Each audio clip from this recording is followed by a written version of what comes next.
ഒരുമിച്ച് ചെയ്ത ഈ സിനിമ അത് ഇത്തരത്തിലുള്ളൊരു നിരാകരിക്കൽ അർഹിക്കുന്നതല്ല. എനിക്ക് ധൈര്യം ഉണ്ടായിരുന്നുകൊണ്ടാണല്ലോ ഡിഫറൻ്റ് ആയിട്ടുള്ള ഒരു സിനിമ വേണമെന്ന് ഇവരോട് ആവശ്യപ്പെട്ടത്. സാമ്പത്തികം തിരിച്ചു കിട്ടിയില്ല എന്ന് പറയുന്നത് സൃഷ്ടിയുടെ പരാജയമല്ല. ഇപ്പോൾ തിയേറ്ററിൽ വന്ന് ഈ സിനിമ സക്സസ് ആകുകയാണെങ്കിൽ ഒരുപക്ഷെ ഇതും അന്വേഷിച്ച ആൾക്കാർ വരും. പൈസ ലാഭിച്ചുകൊണ്ടല്ലേ ചിലവാക്കുന്ന എമൗണ്ട് ലാഭിച്ചുകൊണ്ട് ഇത് അറ്റ്മോസ് ചെയ്യാൻ പറ്റില്ല. ബിക്കോസ് അറ്റ്മോസ് ചെയ്യണമെന്നുണ്ടെങ്കിൽ you must be prepared to spend some money. വിദ്യാസാഗറിൻ്റെ ഒരു പൊട്ടൻഷ്യൽ എല്ലാവർക്കും അറിയാവുന്നതാണ്. പക്ഷേ ഈ ഒരു സിനിമ ചെയ്യാനുള്ള അദ്ദേഹത്തെക്കാൾ യോഗ്യനായ മറ്റൊരാളില്ല എന്നുള്ള ബോധ്യം നമുക്കുണ്ടായിരുന്നു. മോഹൻലാൽ എന്ന് പറയുന്ന പെർഫോമർ ചെയ്ത് കിട്ടുന്ന എല്ലാത്തിനും ആട്രിബ്യൂട്ട് ചെയ്യുന്ന മറ്റ് വിഷ്വൽസ് നമ്മൾ കൂട്ടിച്ചേർക്കുന്നതാണ്. ഒരു പ്രത്യേക ജോണറിൽ തളയ്ക്കപ്പെട്ടു പോകാൻ എനിക്കിഷ്ടമില്ല. എന്നെ പലരും ബ്രാൻഡ് ചെയ്യുന്നത് ഒരു ഇമോഷണൽ ഡ്രാമകളെ ഹാൻഡിൽ ചെയ്യുന്ന ഒരു ഡയറക്ടർ എന്ന നിലയിലാണ്. ഉസ്താദ് ഒരിക്കലും പലരും എൻ്റെ സിനിമയാണെന്ന് പോലും ഐഡൻറ്റിഫൈ ചെയ്യാറില്ല. അങ്ങനെ നമ്മളെല്ലാവരും ദിവ്യന്മാരാണ്. 3 ദിവ്യന്മാരാണ് നിങ്ങളുടെ മുമ്പിൽ ഇരിക്കുന്നത്. Somebody wants to say something to someone. ആർക്കോ ആരോടോ എന്തോ പറയാനുണ്ട്. അതിനയാൾ തിരഞ്ഞെടുത്തതാകട്ടെ ഒരു ദേവദൂതനെ.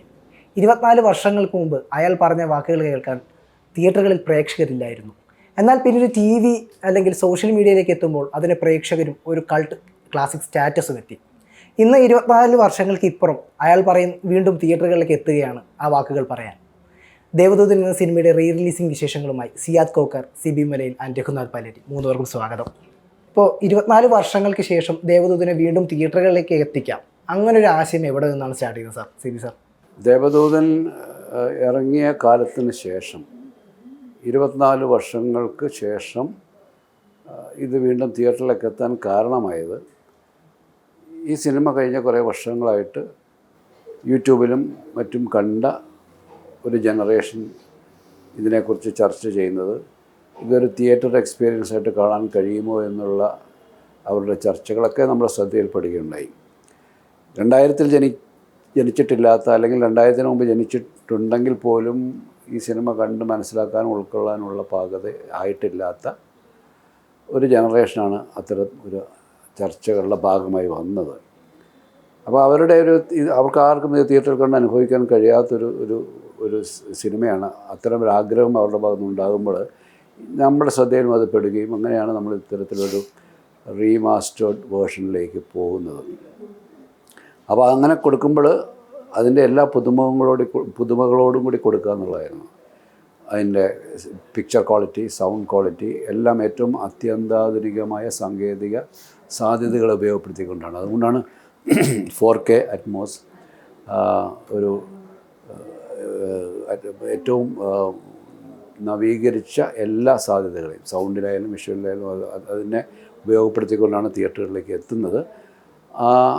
മുമ്പ് 2000-ൽ തിയേറ്ററുകളിൽ കണ്ട ആ വേർഷനേക്കാളും ഏറ്റവും മികവോടെയാണ്, വിഷ്വൽ ക്വാളിറ്റിയോടെയും സൗണ്ട് ക്വാളിറ്റിയോടെയും ആയിരിക്കും തിയേറ്ററിലെത്തുന്നത്. ഇത് മികച്ച ഒരു തിയേറ്റർ എക്സ്പീരിയൻസ് നൽകാൻ പോകുന്ന ഒരു അനുഭവമായിരിക്കും.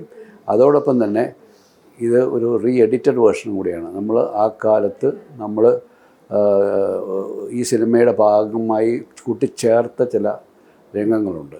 അതിനെയൊക്കെ ഈ സിനിമയുടെ പ്രധാന ഘടനയോട് വേറിട്ട് നിൽക്കുന്നതായിരുന്നു. ഈ കഥ പറയാൻ അത്തരം ചില സീനുകളുടെ ആവശ്യം ഉണ്ടായിരുന്നില്ല. അപ്പോൾ അത് നമ്മൾ ഒഴിവാക്കിക്കൊണ്ടുള്ളൊരു പുതിയ വേർഷനാണ് വരുന്നത്. ഏകദേശം ഒരു 20 മിനിറ്റ് എന്നൊക്കെയാണ് ഞാൻ FBയിൽ സോഷ്യൽ മീഡിയയിൽ കണ്ടത്. അങ്ങനെ ഒരു 20 മിനിറ്റോളം കട്ട് ചെയ്യുന്നുണ്ട്. അത് അങ്ങനെ ഒരു കൃത്യമായ സമയം ഇപ്പോൾ പറയാതിരിക്കുന്നത്, കാണുമ്പോൾ ആൾക്കാർ ഒരുപാട് കൺഫ്യൂഷനോടെ വരണ്ട, ഒരു മുൻവിധിയോടുകൂടി വരണ്ടെന്ന് വെച്ചിട്ടാണ് നമ്മൾ എത്രയാണ് നമ്മൾ കട്ട് ചെയ്യുന്നത്. 2 ദിവസത്തെ കാത്തിരിപ്പല്ലേ ഉള്ളൂ. അതെ. ഇപ്പോൾ രഘുനാഥ് സാർ, അദ്ദേഹം ഒരു ദേവദൂതൻ റിലീസ് ചെയ്യുന്നതിന് ഒരു 17-18 വർഷങ്ങൾ മുമ്പേ സ്റ്റാർട്ട് ചെയ്തൊരു ജേണിയാണെന്ന് അദ്ദേഹം പല ഇൻ്റർവ്യൂസിനും പറഞ്ഞിട്ടുണ്ട്. അതിനോട് ഏകദേശം സമാന്തരമായിട്ട് തന്നെ താങ്കളും ഈ പ്രൊജക്റ്റിൻ്റെ ഭാഗമാകുന്നുണ്ട്. പിന്നീട് ഈ 2000-ൽ ഈ സിനിമ വീണ്ടും ഇടയ്ക്കൊന്ന് ബ്രേക്കായിട്ട് പിന്നീട് ഒരു എത്ര വർഷം കഴിയുമ്പോൾ 2000-ൽ വീണ്ടും അതിൻ്റെ പിച്ചിങ് സ്റ്റേജിലേക്ക് വീണ്ടും എത്തുന്നു. അതിനോടൊപ്പം തന്നെ 2 തവണ പിന്നീട് ഒരു കോളേജ് പശ്ചാത്തലത്തിൽ വരുന്നു. പിന്നെ അതിലേക്ക് മോഹൻലാൽ ഇൻക്ലൂഡ് ആകുന്നു. അങ്ങനെ ഒരു ജേണിയുടെ താങ്കളും ഇതിൻ്റെ ഒരു ഭാഗമായിരുന്നല്ലോ. അദ്ദേഹത്തിൻ്റെ ഒരു ജേണി പറഞ്ഞു. താങ്കളുടെ ഒരു ജേണി ഈ സിനിമയുമായിട്ട് ബന്ധപ്പെട്ടൊരു ജേണി ഒന്ന് പറയാമോ? അല്ല, അതുപോലെ തന്നെയാണ് സ്ക്രിപ്റ്റും. അതേപോലെ 3 തവണ ഞാൻ 3 ഘട്ടങ്ങളിലായിട്ടാണ് അത് കടന്നു പോയത്. ആദ്യം എഴുതിയ തിരക്കഥ, കുറേ വർഷങ്ങൾക്ക് ശേഷം വേറൊരു 18 വർഷത്തിന് ശേഷം വേറൊരു രീതിയിലേക്കത് കുറച്ച് യങ്സ്റ്റേഴ്സിൻ്റെ പടമായിട്ട് എഴുതി. കുറച്ച് കഴിഞ്ഞപ്പോഴാണ് അതിൻ്റെ ഒരു ഇടയിലാണ് ലാലിൻ്റെ ഒരു ക്യാരക്ടറിലേക്ക് നമ്മൾ ട്രാൻസ്ഫർ ആവുന്നത്. അപ്പോൾ അതിന് വേറൊരു രീതിയിലേക്ക് വന്നു. അത് മൂന്ന് തരത്തിൽ ഞാൻ ആസ്വദിച്ചു എന്ന് മാത്രമേ ഉള്ളൂ. അല്ലാതെ എങ്കിലും ഇതിൽ സിബി സാർ പറയുമ്പോൾ സിബി സാറിൻ്റെ ഒരു ഏറ്റവും ഇഷ്ടപ്പെട്ട വേർഷൻ ആ കുട്ടിയുടെ വേർഷൻ, അത് ഒന്നുകൂടെ ചെയ്താൽ കൊള്ളാം എന്നുള്ള രീതിയിൽ അദ്ദേഹം പറഞ്ഞിട്ടുണ്ട്. താങ്കൾക്ക് ഏറ്റവും പേഴ്സണായിട്ടൊരു ഫേവററ്റ് തോന്നിയൊരു വേർഷൻ ഏതായാലും? ഇല്ല, നമ്മൾ അങ്ങനെ സിബി പറഞ്ഞാൽ കറക്റ്റാണ്. സിബിയുടെ മനസ്സിൽ തട്ടിയത് എപ്പോഴും നമുക്ക് ആദ്യത്തെ ഇതാണല്ലോ എപ്പോഴും നമ്മുടെ ഇത് തട്ടുക. അത് ആ മനസ്സിലുള്ളതുണ്ട്. ഒരുപക്ഷെ ഈ പടം ആദ്യം റിലീസ് ചെയ്ത സമയത്ത് 2000 റിലീസ് സമയത്ത് അത് ജനങ്ങൾ അന്ന് എല്ലാവരും കണ്ട് അല്ലെങ്കിൽ അതിന് സാമ്പത്തിക ലാഭം ഉണ്ടായിരുന്നെങ്കിൽ ഒരുപക്ഷെ അതിന് സക്സസ്സിലേക്കല്ലേ നമ്മുടെ മനസ്സ് എന്തുകൊണ്ടാണ് അങ്ങനെ പോകുന്നത്, അത് ശരിയായിട്ടില്ല എന്ന് തോന്നുമ്പോഴാണ് സിബിക്ക് ഉണ്ടാകുന്ന ഒരു വരുന്നത് അല്ലേ, ഒരു വിഷമം വരുന്നത്. ആ വിഷമത്തിൻ്റെ മുകളിലാണ് സിബി അത് പഴയതിലേക്ക് ചിന്തിച്ച് പോകുന്നത്. ശരിക്കും അത് സിബിയുടെ ഉള്ളിലുണ്ട്, മനസ്സിൻ്റെ അകത്തുണ്ട്, എനിക്കും ഉണ്ട് അതിൻ്റെ ഇത്. അപ്പോഴും ചിലപ്പോൾ നമ്മൾ സംസാരിച്ചതിനെ ഇതിൻ്റെ വേറൊരു വേർഷൻ ഉണ്ടായിരുന്നു ആദ്യം, അത് കുറേ കൂടെ വേറെ ടൈപ്പ് വേർഷനായിരുന്നു എന്നുള്ള. കാരണം അതിനോട് സിബിയും ഞാനും വല്ലാണ്ട് ഇൻവോൾവ് ആയിരുന്നു. ഞാനത് ആദ്യത്തെ 18 വർഷം മുമ്പ് നടന്ന അത് എൻ്റെ ഒരു ക്യാരക്ടർ വെച്ചിട്ട് ഞാനതിൻ്റെ സങ്കടമോ അല്ലെങ്കിൽ അങ്ങനെ വിഷമമൊന്നും കൊണ്ടു നടന്നിട്ടില്ല. പക്ഷെ സിബി അത് കൊണ്ടു നടന്നിട്ടുണ്ടാവും. അത് നടക്കാൻ പറ്റിയില്ലല്ലോ. സിബി രണ്ടാമതും 18 വർഷത്തിന് ശേഷം എന്നെ വീണ്ടും വിളിച്ച് എന്നോടിത് നമുക്ക് വീണ്ടും ഒന്ന് ചെയ്യാമെന്ന് പറഞ്ഞപ്പോഴാണ് ഞാൻ അതിലേക്ക് അന്നത്തെ ഇതിലേക്കൊക്കെ വരുന്നത്. അത്രയും കാലം സങ്കടപ്പെട്ടിരിക്കാൻ എനിക്ക് പറ്റില്ല. സിബിക്കും പറ്റില്ല, സിബിയും കുറേ പടങ്ങളൊക്കെ ചെയ്തിട്ടുണ്ട് ഇല്ലേ. അതങ്ങനെയുള്ള ആ ട്രാൻസ്ഫർമേഷൻ അങ്ങനെ കണ്ടാൽ മതി, അല്ലാതെ ഒരു വിഷമമായിട്ടൊന്നും കാണേണ്ട ആവശ്യം. ഞാൻ വളരെ എൻജോയ് ചെയ്തതാണ്, ഒരുപാട് എൻജോയ് ചെയ്ത പടമാണ് 3 പ്രോസസ്സും. 4ാമത്തെ ഒരു പ്രോസസ്സ് വേണമെങ്കിൽ ഞാൻ എഴുതിയാണ്, വന്നിട്ടില്ല. അത്രയേ ഉള്ളൂ. സി സാർ ഈ പറഞ്ഞ പോലെ 2000-ലാണ് താങ്കൾ ഈ പ്രൊജക്റ്റിൻ്റെ ഭാഗമാകുന്നു. അന്ന് വരെ കണ്ടിട്ടില്ലാത്തൊരു മലയാള സിനിമയുടെ ഒരു പാറ്റേണിൽ നിന്ന് എൻ്റയർലി ഡിഫറെൻ്റ് ആയിട്ടൊരു ജോണറും കഥാപശ്ചാത്തലമാണ്. അതായിരുന്നു ആ സിനിമയിലേക്ക് താങ്കളെ എത്തിച്ചൊരു ഘടകം? അങ്ങനെയല്ല, ഞാൻ ഇവരായിട്ടുള്ള സൗഹൃദത്തിൻ്റെ പുറത്ത് ഞാനാണ് ആവശ്യപ്പെടുകയും ചെയ്തത്. അതായത് ഇങ്ങനെ ഒരു ഡിഫറെൻറ്റ് മൂവി നമുക്ക് വേണം എന്നാവശ്യപ്പെടുമ്പോഴാണ് ഇവർ പണ്ട് വർക്ക് ചെയ്ത് വെച്ചിരുന്ന ആ സബ്ജക്റ്റിനെ പറ്റി എൻ്റെ അടുത്ത് സംസാരിക്കുന്നത്. ഞാനതിൽ അട്രാക്റ്റഡായി. ഞാൻ ഉദ്ദേശിച്ച കാര്യം അതാണ് എന്ന് എനിക്ക് ഉള്ളിൽ തോന്നലുണ്ടായിട്ടാണ് ഞങ്ങൾ ഇതിൻ്റെ കൂടെ ഇങ്ങനൊരു പടം ചെയ്യാം എന്നുള്ളത് വെച്ചത്.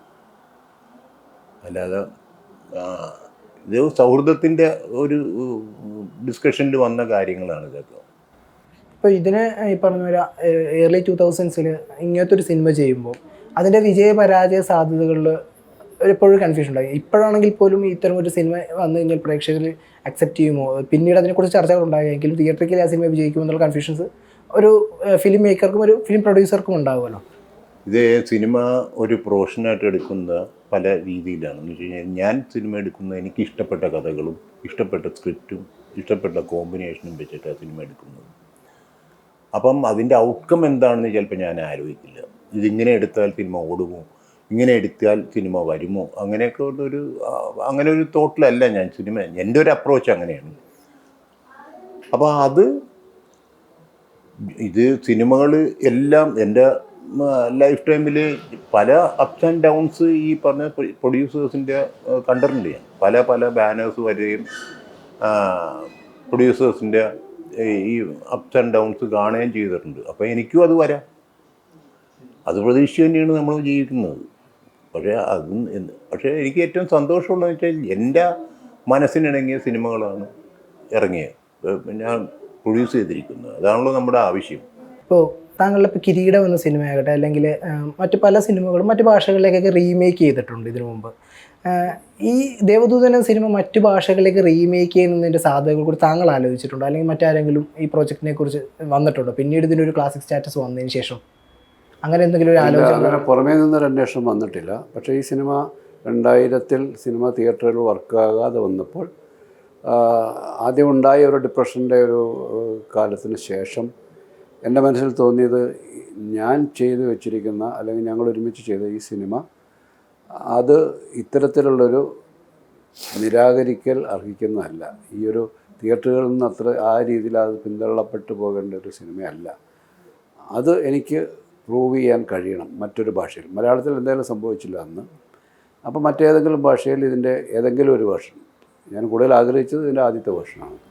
അത് തിയേറ്ററുകളിലേക്ക് ഒരു മറ്റൊരു ഭാഷയിലേക്ക് ഷൂട്ട് ചെയ്ത് പ്രേക്ഷകരുടെ മുന്നിലേക്ക് എത്തിക്കണമെന്നും നമ്മൾ ശരിയായിരുന്നുവെന്ന് പ്രൂവ് ചെയ്യണമെന്നും ഉണ്ടായിരുന്നു. അങ്ങനൊരു ആവശ്യമായിട്ട് ആരും എന്നെ സമീപിച്ചില്ല.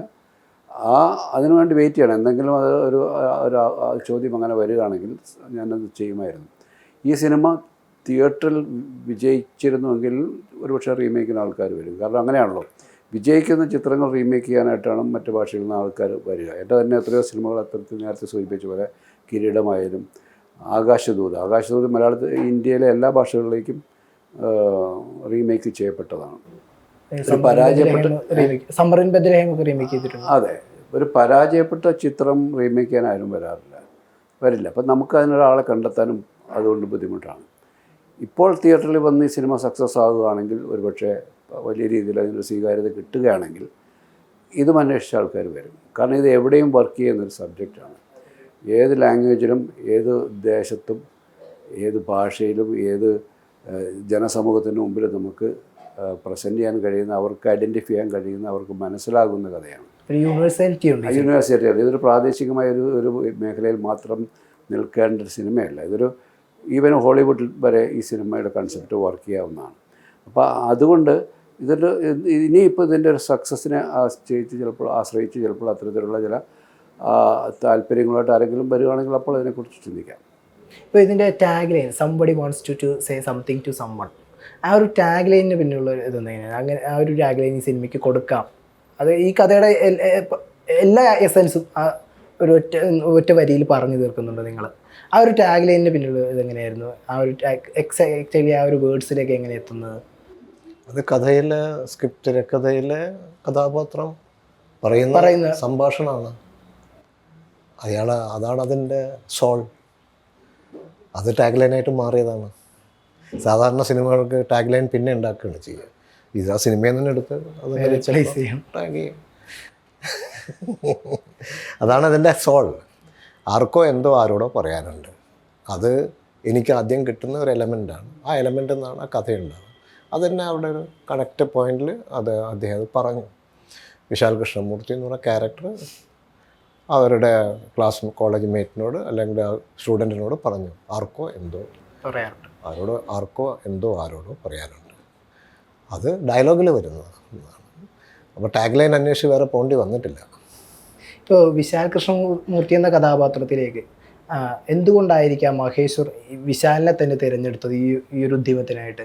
ഒരു പക്ഷേ ആ ഒരു കോളേജിൽ പലരും വന്നു പോയിട്ടുണ്ടാകും, പഠിച്ചിട്ടുണ്ടാകും. എന്തുകൊണ്ട് വിശാൽ എന്നതിന് ഒരു തിരക്കഥാകൃത്ത് താങ്കളുടെ ഒരു ഉത്തരവ് എന്തായാലും? അതാണ് ആ മനുഷ്യനെ പറ്റി പറയുന്നുണ്ട്. അത് നമ്മൾക്കറിയാത്ത എന്തോന്ന് അദ്ദേഹത്തിലുണ്ട്. അങ്ങനെയല്ലേ നമ്മൾ ക്യാരക്ടറിനെ എലിവേറ്റ് ചെയ്യുന്നത്. അങ്ങനെ ഉള്ളത് കൊണ്ടാണ് അദ്ദേഹത്തെ കണ്ടുപിടിച്ചത്.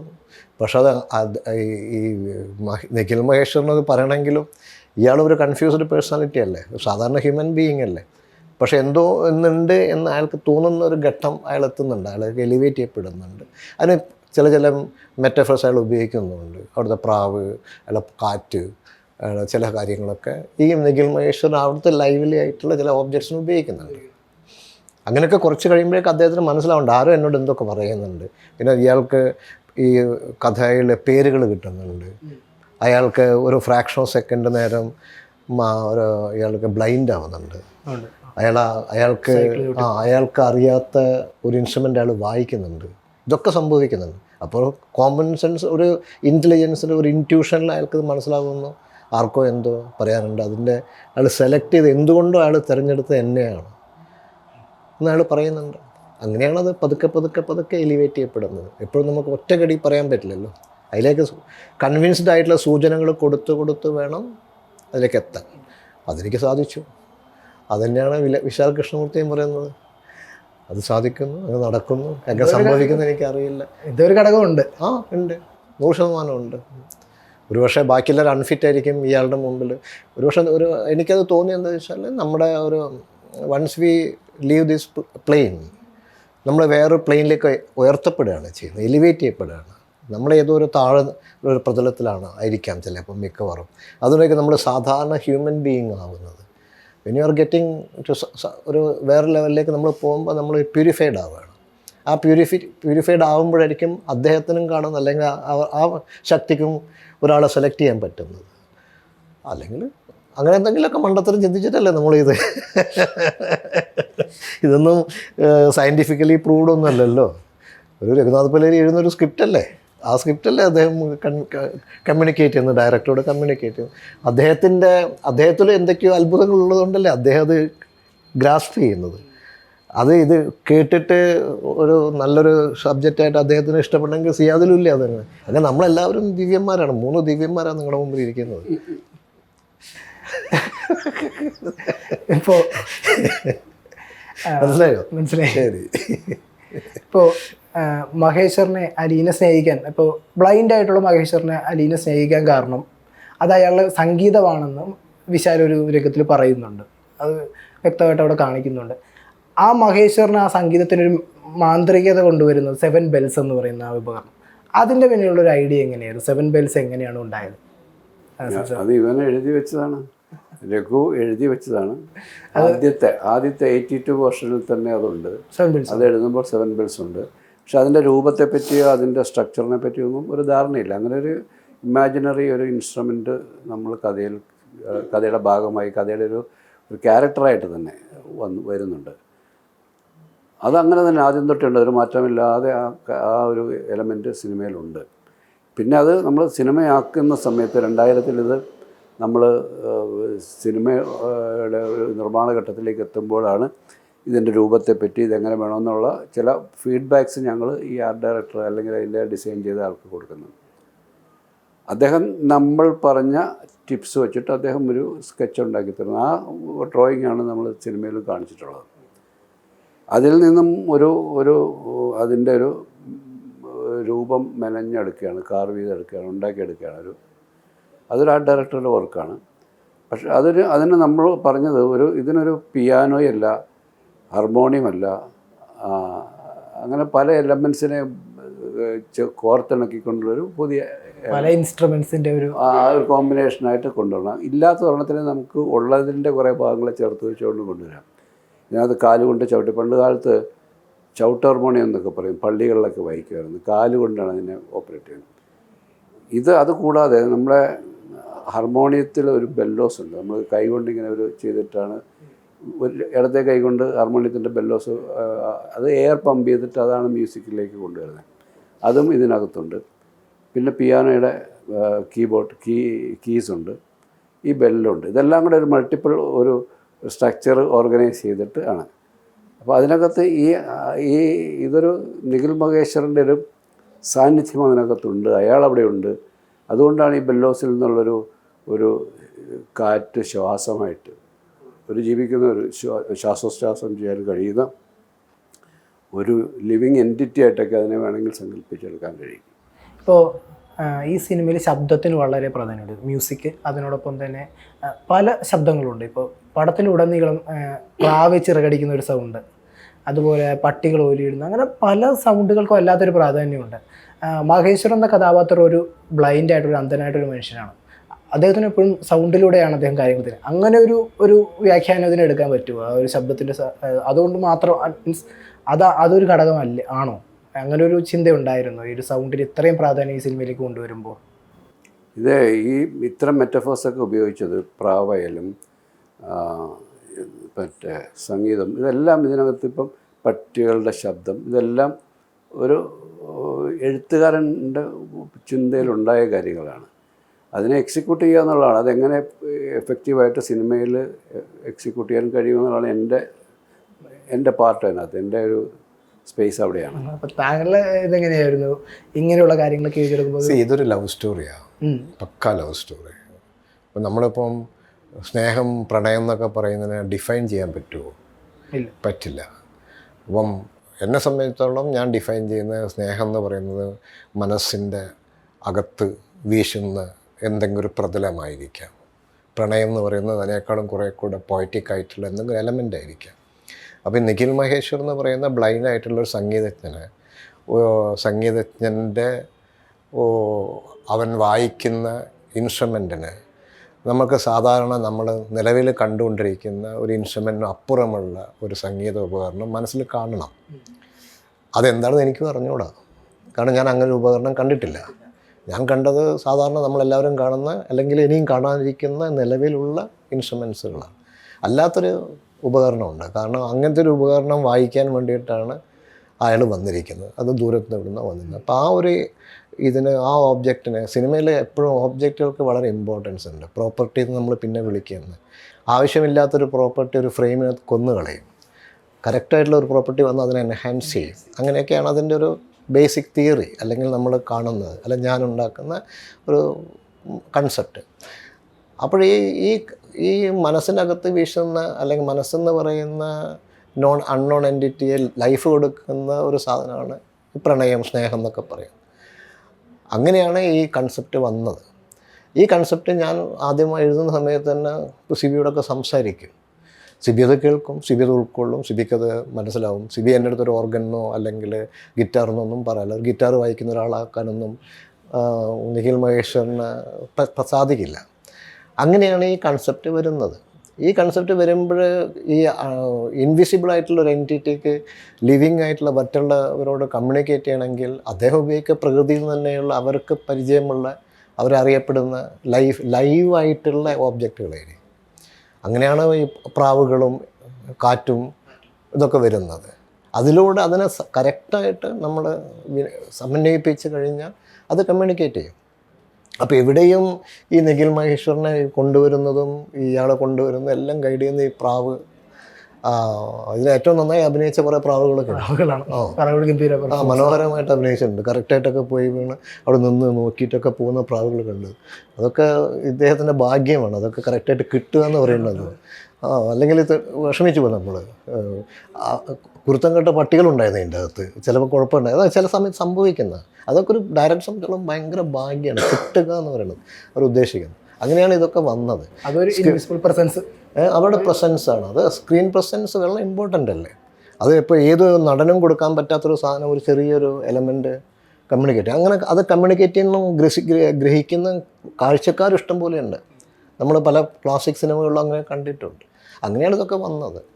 അതൊക്കെ മനോഹരമായിട്ട് ഇദ്ദേഹത്തിന് അത് എക്സിക്യൂട്ട് ചെയ്യാനും സാധിച്ചു. അത് അദ്ദേഹത്തിൻ്റെ ഭാഗ്യം, അത് കിട്ടിയത് എൻ്റെ ഭാഗ്യം. അങ്ങനെയാണ് ഇതിൻ്റെ അത്രയേ ഉള്ളൊരു കോമ്പിനേഷൻ.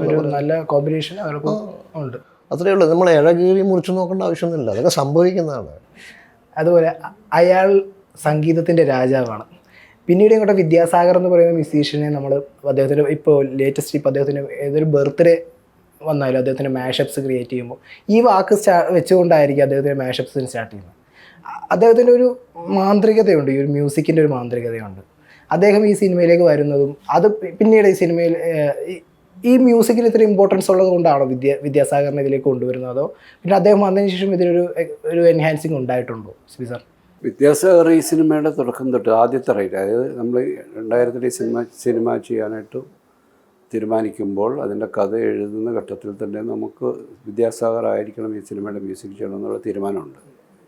അതിന് 2 കാരണങ്ങൾ ഉണ്ട്. ഒന്ന്, ഞങ്ങൾ രണ്ടുപേരും അതിനു മുമ്പ് ചെയ്ത സിനിമകൾ ഒരുമിച്ച് ചെയ്തും ഞങ്ങൾ സെപ്പറേറ്റായിട്ട് ചെയ്ത സിനിമകൾ. എൻ്റെ കൂടെ പ്രണയവർണ്ണങ്ങളും സമ്മർ ഇൻ ബദ്ലഹേം ഉസ്താദും കണ്ടിന്യൂസ് ആയിട്ട് വിദ്യാസാഗറാണ് ചെയ്തത്. സിയാദിൻ്റെ കൂടെ മറവത്തൂർ കലവും സമ്മർ ഇൻ ബദ്ലഹേമും. അങ്ങനെ ഞങ്ങൾ 3 പേരും തമ്മിൽ അപ്പോഴത്തന്നെ ഒരു സൗഹൃദമുണ്ട്. വിദ്യാസാഗറിൻ്റെ ഒരു പൊട്ടൻഷ്യൽ എല്ലാവർക്കും അറിയാവുന്നതാണ്. പക്ഷേ ഈ ഒരു സിനിമ ചെയ്യാനുള്ള അദ്ദേഹത്തെക്കാൾ യോഗ്യനായ മറ്റൊരാളില്ല എന്നുള്ള ബോധ്യം നമുക്കുണ്ടായിരുന്നു. ഇതിൻ്റെ ഫസ്റ്റ് റൈറ്റിംഗ് കഴിഞ്ഞപ്പോൾ തന്നെ, ഫസ്റ്റ് ഡ്രാഫ്റ്റ് കഴിഞ്ഞപ്പോൾ തന്നെ അദ്ദേഹത്തെ എറണാകുളത്തേക്ക് വിളിച്ചു വരുത്തുകയും ഈ സ്ക്രിപ്റ്റ് മുഴുവൻ അദ്ദേഹത്തെ വായിച്ചു കേൾപ്പിക്കുകയും ഇതിൽ സംഗീതത്തിൻ്റെ പോസിബിലിറ്റികളെ അതിലേക്ക് അദ്ദേഹത്തിൻ്റെ ഇൻപുട്സ് നമ്മൾ ചോദിക്കുകയും ചെയ്തു. അദ്ദേഹം ചില കാര്യങ്ങൾ പറയുകയും അതെങ്ങനെയാണ് ഇൻകോപ്പറേറ്റ് ചെയ്യാൻ കഴിയുന്നതെന്ന് നമ്മൾ ചിന്തിക്കുകയും വന്നു. പക്ഷേ മോഹൻലാൽ ഇത് വരുന്നതോടുകൂടി അതിൽ നിന്നും ഒരു വലിയ മാറ്റം സംഭവിച്ചതാണ് എന്തൊരു മഹാനുഭാവരും എന്ന് പറയുന്ന ഒരു കമ്പോസിഷനിലേക്ക് പോകുന്നത്. അപ്പോൾ അവിടെയും വിദ്യാസാഗറിൻ്റെ ഒരു ഇൻപുട്ടാണ്. അത് മറ്റൊരു കീർത്തനമാണ് രഘു പറഞ്ഞിരുന്നത്, ക്ഷീരസാഗരയാണ്. പക്ഷേ വിദ്യാസാഗറാണ് എന്തൊരു മഹാനുഭാവനിലേക്ക് അതിനെ സജസ്റ്റ് ചെയ്യുന്നതും അതിൻ്റെ ഒരു വെസ്റ്റേൺ ഒരു വേർഷനിലേക്ക്, അതിലൊരു ഫ്യൂഷൻ വേർഷനിലേക്ക് കൊണ്ടുവന്നതും വിദ്യാസാഗറാണ്. അപ്പോൾ വിദ്യാസാഗർ ഈ സിനിമയുടെ ഏറ്റവും കോർ എലമെൻ്റ് ആയിട്ടുള്ള അതിൻ്റെ മ്യൂസിക്കിനെ, ആ മ്യൂസിക്കാണ് ഈ സിനിമയെ ഒരു വിധത്തിൽ വല്ലാതെ രീതിയിൽ അപ്ലിഫ്റ്റ് ചെയ്ത് എൻഹാൻസ് ചെയ്തത്. ഒപ്പം മറ്റു കാര്യങ്ങളൊക്കെ, ഫോട്ടോഗ്രാഫി ഉണ്ട്, ആർട്ട് ഡയറക്ഷനുണ്ട്, കോസ്റ്റ്യൂംസ് ഉണ്ട്, പെർഫോമൻസസ് ഉണ്ട്, എല്ലാം ഉണ്ട്. എല്ലാ എലമെൻസും കൃത്യമായിട്ട് വന്ന് കൃത്യമായി അതിൻ്റെ ഒരു പ്ലേസിലേക്ക് വരുമ്പോഴാണ് ഒരു സിനിമ മനോഹരമായി തീർന്നത്. ആ മനോഹാരിത അന്നുണ്ടായിരുന്നു. പക്ഷേ അത് ഉൾക്കൊള്ളുവാനും അതിനെ സ്വീകരിക്കാനുമുള്ളൊരു ഒരു പ്രേക്ഷകരുണ്ടായിരുന്നില്ല. ഇന്ന് അത്തരത്തിലുള്ള പ്രേക്ഷകരുണ്ടായി വന്നിരിക്കുന്നു. ഇപ്പം എന്തൊരു മഹാനുഭവം ബന്ധപ്പെട്ട് തന്നെ ചോദിക്കുകയാണ്, ആ ഗാനത്തിലൊരു വിഷ്വലൈസേഷൻ ഉണ്ട്, ഒരു എന്താ പറയുക ഇന്ത്യൻ സ്റ്റൈൽ. അതിനോടൊപ്പം തന്നെ ആ ഗാനം എങ്ങനെ ഒരു ഇൻ്റർനാഷണൽ വെസ്റ്റേൺ ഇന്ത്യൻ ഫ്യൂഷനാണോ അതേപോലെ തന്നെയാണ് അത് വിഷ്വലൈസ് ചെയ്തിരിക്കുന്നത്. അതിനുകൊണ്ടൊരു അത് എവിടെയും ആ ഗാനം അങ്ങനെ തന്നെ പ്ലേസ് ചെയ്യാൻ പറ്റും, എവിടെയും അത് കണക്റ്റ് ആകുന്ന രീതിയിൽ. ആ ഒരു വിഷ്വലൈസേഷൻ്റെ ആ ഒരു സ്റ്റേജ് എങ്ങനെയായിരുന്നു? താങ്കളത് എങ്ങനെ മനസ്സിൽ കണ്ടതും അത് വരച്ചെടുത്തത് എങ്ങനെയായിരുന്നു? അതൊരു ഇൻ്റർനാഷണൽ അക്ലെയിംഡ് ആയിട്ടൊരു മ്യൂസീഷ്യൻ, അയാൾക്കൊരു ലോകോത്തരമായിട്ടുള്ളൊരു പുരസ്കാരം ലഭിച്ച ഒരാൾ, അയാൾ നമ്മൾ കഥയിൽ ഇയാളെ പ്ലേസ് ഇയാൾ ആരാണെന്നുള്ള പ്രേക്ഷകർക്ക് പറഞ്ഞു കൊടുക്കുന്നതിനാണ് ആ ഒരു കോൺസെപ്റ്റ് ഉപയോഗിച്ചത്. ആ പാട്ട് കഴിയുമ്പോഴത്തേക്ക്, ആ കോൺസെർട്ടിൻ്റെ വിഷ്വൽസ് കഴിയുമ്പോൾ ഓഡിയൻസിന് മനസ്സിലാവും, ഇയാൾ ഇത്രയും വലിയൊരു ഒരു ഹൈറ്റിൽ നിൽക്കുന്ന ഒരാളാണെന്നുള്ളത്. അപ്പോൾ ആ ഒരു ക്വാളിറ്റിയിൽ അത് നമുക്ക് പിക്ചറൈസേഷൻ ചെയ്യണമായിരുന്നു. ആ സോങ് അത് ഡിമാൻഡ് ചെയ്യുന്നുണ്ട്. അപ്പോൾ അത് നമ്മളെ കൊണ്ടാകാവുന്ന രീതിയിൽ അതിൻ്റെ ഏറ്റവും മികച്ച ഒരു വേർഷൻ കൊടുക്കാനാണ് ശ്രമിച്ചത്. അത് എന്താണ്, മോഹൻലാലിനെ പോലുള്ളൊരു ആക്ടർ അത് ചെയ്യുമ്പോൾ അത് ഭയങ്കര വിശ്വസനീയമായി. ഇയാൾ ഈ ജീവിതകാലം മുഴുവൻ ചെയ്തുകൊണ്ടിരുന്ന പണിയാണിപ്പോൾ ചെയ്തതെന്ന് തോന്നുന്ന രീതിയിൽ അയാൾ കൃത്യമായിട്ട് അയാളുടെ കൈകളുടെ ചരലുകളും വിരലുകളും അയാളുടെ മൂന്നും അയാളുടെ ബാൻഡ് കയ്യിൽ അയാൾ കൈകാര്യം ചെയ്യുന്നത്, അയാളത് ആസ്വദിക്കുന്നത്, ലയിക്കുന്നത് എല്ലാം കൃത്യമാണ്. ബാക്കിയെല്ലാം നമുക്ക് ആഡ് ഓൺ ചെയ്യാവുന്നതാണ്. മോഹൻലാൽ എന്ന് പറയുന്ന പെർഫോമറിൽ നിന്ന് കിട്ടുന്ന എല്ലാത്തിനും ആട്രിബ്യൂട്ട് ചെയ്യുന്ന മറ്റ് വിഷ്വൽസ് നമ്മൾ കൂട്ടിച്ചേർക്കുന്നതാണ്. അതൊരു ഒരു ഹോളിനുള്ളിൽ മാത്രം ആയിട്ട് വെച്ചാൽ ചിലപ്പോൾ അത് മൊണോട്ടണസ് ആവും. അപ്പോൾ അതിൽ നിന്ന് നമ്മൾ പ്രകൃതിയിലേക്ക് പോവുകയും കടൽ തീരവും മറ്റ് വിഷ്വലി ഭംഗിയുള്ള ചില മനോഹരമായ ചില ലാൻഡ്സ്കേപ്പുകളിലൊക്കെയാണ് അത് ചിത്രീകരിക്കുന്നത്. അയാളുടെ ജീവിതം കടന്നുപോയ ചില വഴികളിലൂടെയാണ്. അയാൾ സിമിത്തേരിയിൽ കൊണ്ടുപോയി ഒരു പുഷ്പം വെക്കുന്നത്. ഈ പുഷ്പം വെക്കുന്നത് ഒരുപക്ഷെ അലീനയുടെ കുടീരത്തിലായിരിക്കും, അത് നമ്മൾ പറയുന്നില്ല, പിന്നെ വായിച്ചെടുക്കേണ്ടതാണത്. കാരണം അലീന മരിച്ചു പോയ ശേഷം ഇയാൾ അവിടെ വരികയും പിന്നെപ്പോഴോ വന്ന് അയാൾ ഒരു ട്രിബ്യൂട്ട് അവർക്ക് കൊടുത്തതാവാം. അത് നമ്മൾ പറയേണ്ട കാര്യമില്ല, പറയാതെ പിന്നീട് വായിച്ചെടുക്കാൻ കഴിയുന്ന കാര്യങ്ങളാണ്. അപ്പോൾ ആ രീതിയിൽ അതിനെ വിഷ്വലൈസ് ചെയ്യേണ്ട ബാധ്യതയുണ്ട്, അത് നിർവഹിക്കാനാണ് ഞാൻ ശ്രമിച്ചത്. അതുകൊണ്ട് തന്നെയാണ് ആ ഗാനത്തിന് ഒരു വല്ലാത്തൊരു ഇൻ്റർനാഷണൽ, അത്രത്തോളം ബ്യൂട്ടിഫുള്ളായിട്ട് ആ ഗാനം വന്നിട്ടുണ്ട്. ഇപ്പോൾ സിയ സാർ, ഇദ്ദേഹം ദേവദൂതൻ എന്ന സിനിമ ചെയ്യുന്നു. ഇദ്ദേഹം തന്നെ മുമ്പ് അഭിമുഖത്തിൽ പറഞ്ഞിട്ടുണ്ട്, ഇദ്ദേഹം ചെയ്തതിൽ തന്നെ പൊതുവെ അദ്ദേഹം ആ സമയത്ത് ഒരു സിനിമ ചെയ്യും 40 ദിവസത്തോളം ഇത് 60 മുകളിൽ ദിവസം ചിത്രീകരിക്കേണ്ടി വന്നു. വലിയൊരു കാസ്റ്റ് ക്രൂ ഒക്കെ ആയിട്ട് വളരെ സമയമെടുത്ത് ചെയ്തൊരു സിനിമ.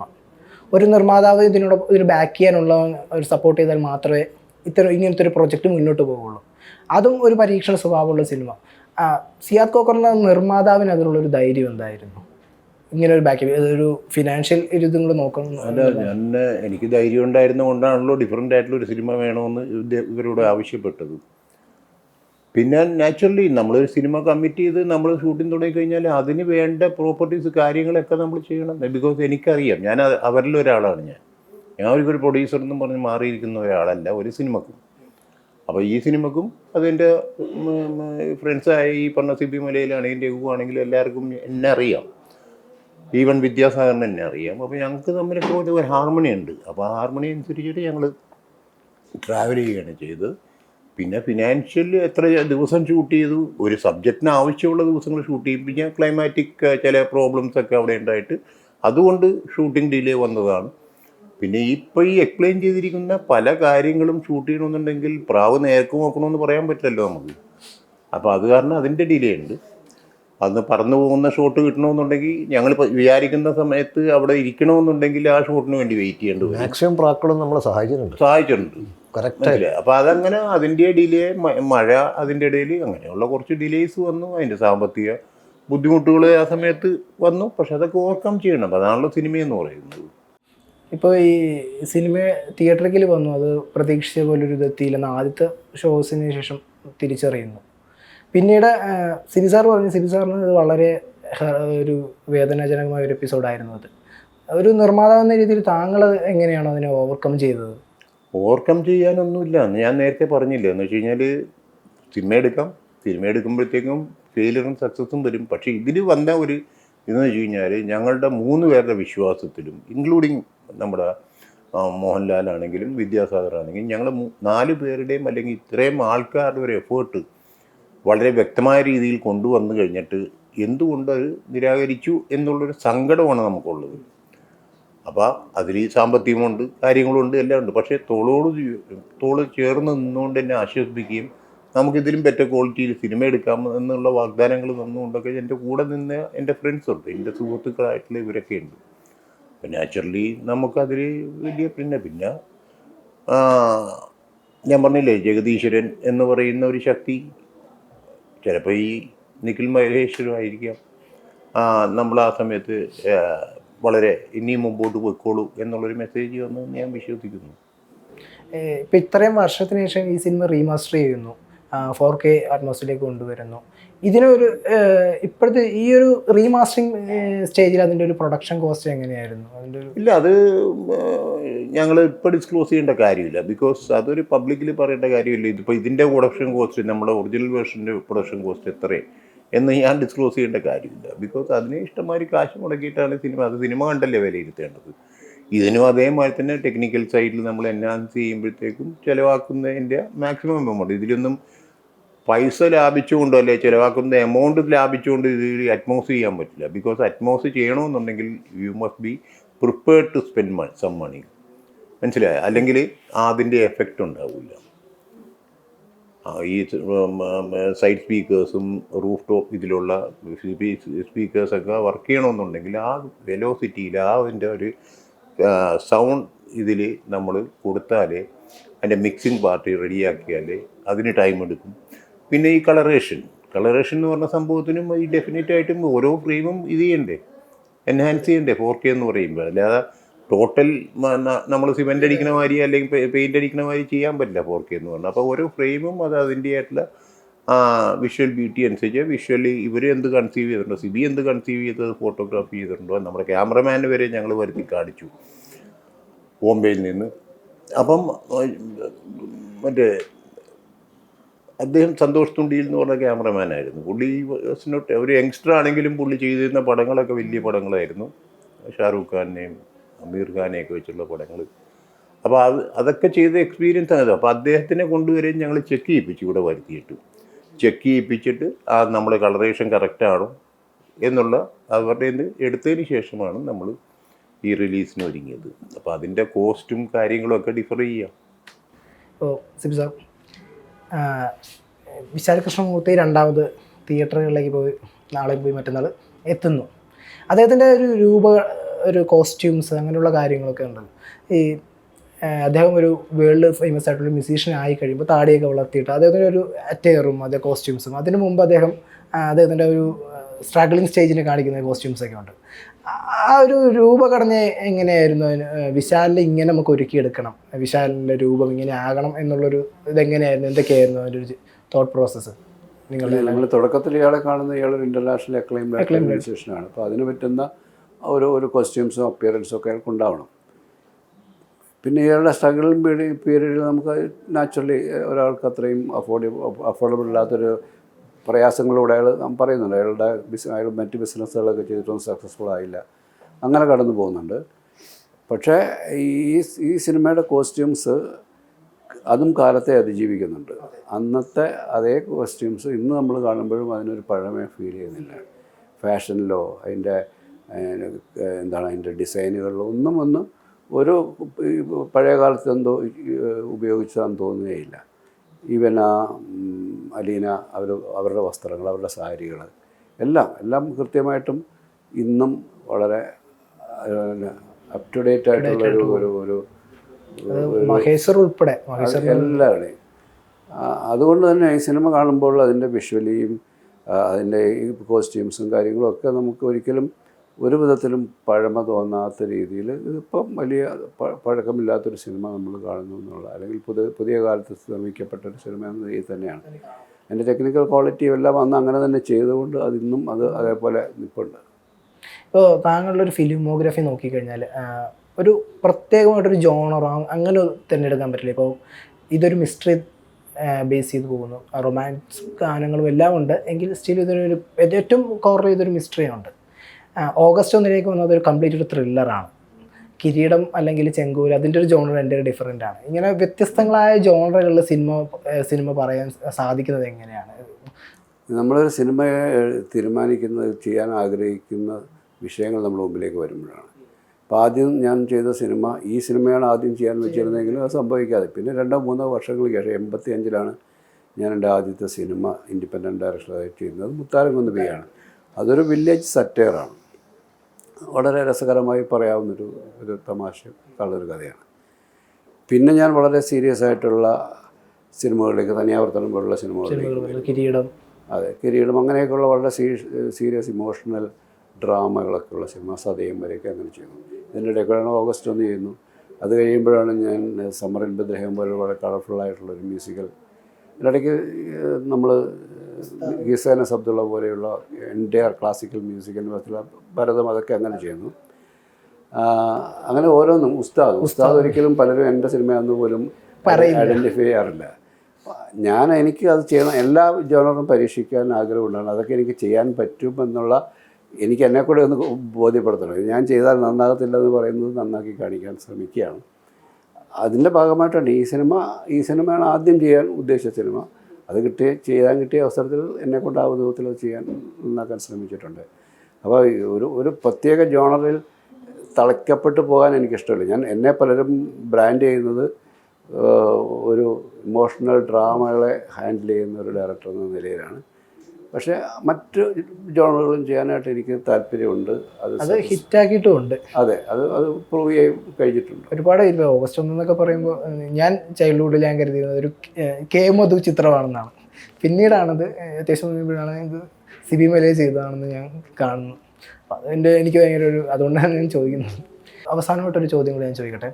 ഇപ്പോൾ ഈ ചിത്രം വർഷങ്ങൾക്ക് മുമ്പ് ഒരു പരാജയമായിരുന്നു. വർഷങ്ങൾക്ക് ഇപ്പുറം ഈ സിനിമ വലിയ രീതിയിൽ പ്രേക്ഷക സ്വീകാര്യത നേടി. ഒന്ന് ചിന്തിച്ച് നോക്കിയാൽ സിനിമയുടെ തിയേറ്ററിക്കലി ഇറങ്ങുന്ന സമയത്തുള്ളൊരു പരാജയപ്പെടുന്ന ഒരു സിനിമ ഇത്രയും വർഷങ്ങൾക്ക് ശേഷം വീണ്ടും വരുമ്പോൾ ഇപ്പോൾ നോക്കുകയാണെങ്കിൽ എന്താണ് വിജയം എന്നതിന് നിങ്ങൾ കാണുന്നൊരു ഡെഫിനിഷൻ? ആ സിനിമ തിയേറ്ററിക്കലൊരു കൊമേഴ്ഷ്യൽ വിജയം നേടുന്നതാണോ, ഇപ്പോൾ കാലത്തെ അതിജീവിക്കുന്നതാണോ? എന്താണ് ഒരു വിജയം അല്ലെങ്കിൽ സക്സസ്, ഒരു സിനിമയുടെ വിജയം എന്നതിന് നിങ്ങൾ കൊടുക്കുന്നൊരു?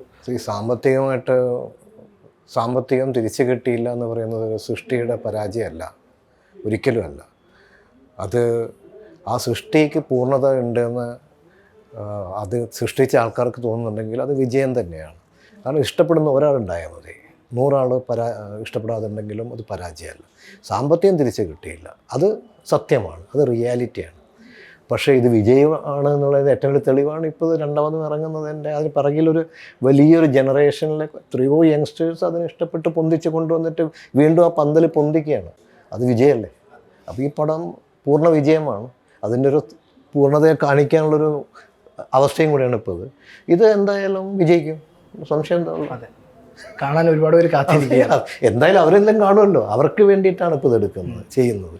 അതൊരു വലിയ അനുഗ്രഹമല്ലേ? അതെ, എത്ര പടങ്ങൾ അങ്ങനെ സംഭവിച്ചിട്ടുണ്ട്. ഇപ്പം നിങ്ങൾ തന്നെ പറയുന്നുണ്ട്, സാമ്പത്തികമായിട്ട് പരാജയപ്പെട്ട അല്ലെ സാമ്പത്തികം തിരിച്ചു കിട്ടാതിരുന്ന പടം 24 കൊല്ലങ്ങൾക്ക് ശേഷം ഞങ്ങൾ വീണ്ടും അത് ശക്തിയല്ല, ഞങ്ങൾക്കൊരു മഹാശക്തി കിട്ടിയത്. പക്ഷേ ലോകത്തിൽ തന്നെ ആദ്യമായിട്ടായിരിക്കും ചിലപ്പോൾ, എനിക്കറിയില്ല പുറത്തൊക്കെ ഉണ്ടായിട്ടുണ്ടോ. പക്ഷേ ഇവിടെ എന്തായാലും ഇല്ല, കേരളത്തിൽ ഒരിക്കലും ഇന്ത്യയിൽ വന്നിട്ടുണ്ടോ എന്ന് എനിക്കറിയില്ല. അതാണ് സംഭവിക്കും. ഇത് സത്യം പറഞ്ഞാൽ ഞങ്ങളുടെയൊക്കെ ഒരു സങ്കടത്തിൻ്റെ അല്ലെങ്കിൽ ഞങ്ങളുടെ വിഷമത്തിൻ്റെ ഉണ്ടായ ഊർജ്ജത്തിലാണ് ഇതൊക്കെ ഉണ്ടാകുന്നത്. ഞങ്ങളെ ആശ്വസിപ്പിക്കുന്ന ഒരുപാട് യങ്സ്റ്റേഴ്സ് ഇപ്പം വന്നിട്ടുണ്ട്. അതാണ് ഈ പടത്തിന് ഇങ്ങനെ ആവുന്നതിന് പിറകിലെ കാരണം. ഇദ്ദേഹത്തിൻ്റെ മകളുടെ ഇദ്ദേഹത്തിൻ്റെ മകളാണ് ഇപ്പോൾ ഇത് ഏറ്റെടുക്കുന്നത്, ഈ കമ്പനി. അപ്പോൾ അവരുടെ ആ ഇതിലേക്ക് വന്ന ഒരുപാട് യങ്സ്റ്റേഴ്സാണ് ഇതിനെ പൊന്തിച്ചെടുക്കുന്നത്. അത് വലിയൊരു അനുഗ്രഹമല്ലേ? അപ്പോൾ എന്താ പറയുക, കാലത്തെ അതിജീവിക്കുകയാണ്. കല എപ്പോഴും കാലത്തെ അതിജീവിക്കും എന്ന് പറയും. ദേവദൂതന് ഏറ്റവും നല്ലൊരു എക്സാമ്പിളാണ്. 24 വർഷങ്ങൾക്ക് ശേഷം വീണ്ടും തിയേറ്ററിലേക്ക് വരുന്നു. എല്ലാവിധ ആശംസകളും നേരുന്നു. Thank you. സന്തോഷം.